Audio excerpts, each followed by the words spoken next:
So with the Netflix thing, real quick, I've gotten some conflicting thoughts and reports, and not reports, but like just like people's opinions on it.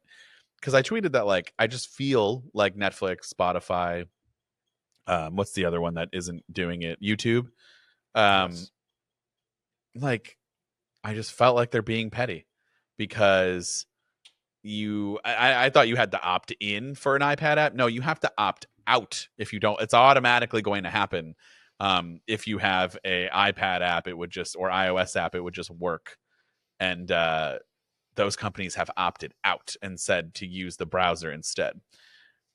And I've gotten some people defending them, saying like, well, no, they don't want their experience to be bad. Like they don't want, they don't fully buy into Vision Pro. They're not like, why would they develop and waste manpower? I totally agree that I don't think Netflix and YouTube should need or be required to make an app. I don't see why they wouldn't, because they made one for HoloLens. Didn't they make stuff for HoloLens? Like there was other like way more proof of concepty products out there where like a Netflix app was in development or was going, whether it launched or not. Like there were articles saying that they were going to focus in on that and make an app. There has been none of that for this. Part of me thinks they're being petty towards Apple with some of their stuff. The pettiness has a long history with Netflix and Apple with the whole TV app and how things are going that way. So that's kind of where I'm getting that idea from. And then people have told me like, no, why should they invest money into a Vision Pro app? Which again, I said I agree on, but like to not have an iPad app makes no sense to me. But they're saying like, well, what if the experience is bad? They don't want it to reflect poorly on the app. So if you just use the browser, that's mostly Apple's fault because it's Safari and the way it shows up is not really their whole issue, I guess, which I still feel like is kind of wrong. But I don't know. I don't know. I still feel like it didn't make any sense not to have an iPad app. I don't know that it's going to be that.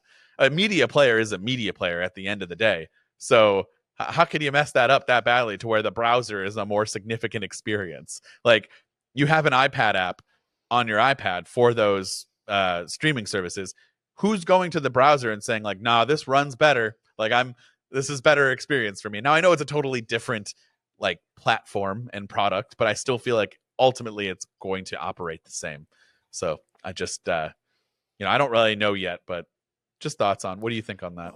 I largely agree. I think that the truth is probably somewhere in between, In between. because I do think there is bad blood between these companies and Apple, and I do think that it does feel a little bit spiteful. It feels spiteful to Apple users, and I think that these companies are suspicious of this product, and they don't want to bolster Apple by doing that, because if these developers actually provide these apps, which people want. People want to be able to watch Netflix on Vision Pro.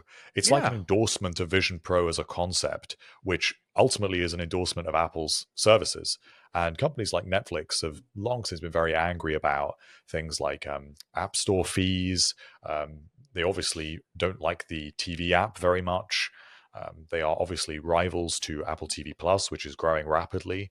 So if they endorse Apple effectively, then all they're ultimately doing is driving users, and maybe not very many, but they want to inconvenience Vision Pro users. iPad users, everyone's got an iPad, or virtually everyone has got an iPad. So if you have an iPad, you're going to want to watch Netflix, so they need to provide it on that platform. There's no question. Vision Pro, it's not the same numbers. They don't care, and they don't really want to help those users. But then the other side of that is I do think that it does still require just a little bit of optimization. I don't think it is exactly a carbon copy of the iPad app.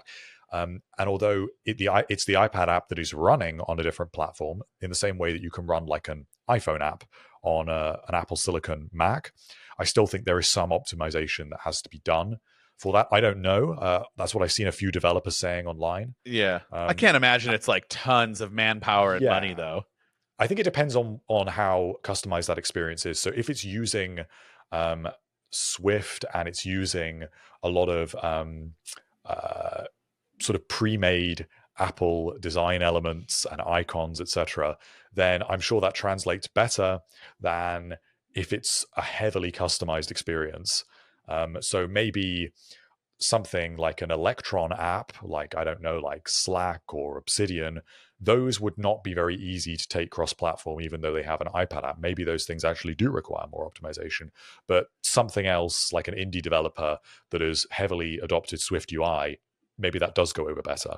So I think that comes into it as well. So the truth is probably somewhere in between. If Vision Pro is awesome and I want to use it all the time, I'm going to be upset that there's no Spotify app, because like if I'm going to be using this on a plane, I download music. Like I essentially, if this is like the elimination of an iPad for me on the plane, like I'm not going to bring it. So what am I listening to music to and what? Like I want it all on one device. So I'm a little annoyed that there's no Spotify app.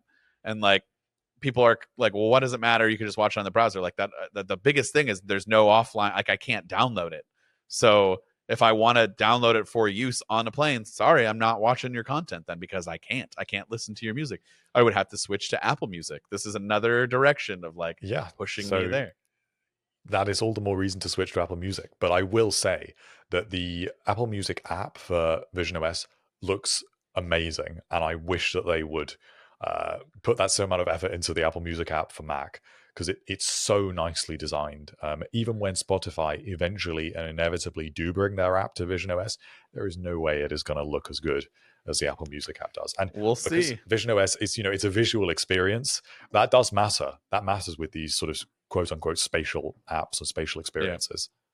Yeah. Like I probably wouldn't be listening to music too much on a Vision Pro, but like it's nice to have that option. And even Apple themselves like highlights scenarios where you're working and you pull up Apple Music, put on some music, move it off to the side, do your thing, and you have it playing, and you're probably using AirPods, or you can just listen to music, with a kind of that conduction. Is that bone conduction, right? It's kind of like how that basically operates, although it is like an actual speaker. Yeah, I think it's just a downward firing speaker. Yeah, but it's like the same not concept, but it's like the same feeling of like because it's listening to music above your ears. Yeah. So like I always just like go back to those bone conducting. But if you use your new AirPods Pro, the ones with USB-C in particular, you'll get your lossless audio. And which if I you will are be doing a productive task, you get stuff like you can get Microsoft Word on Vision OS.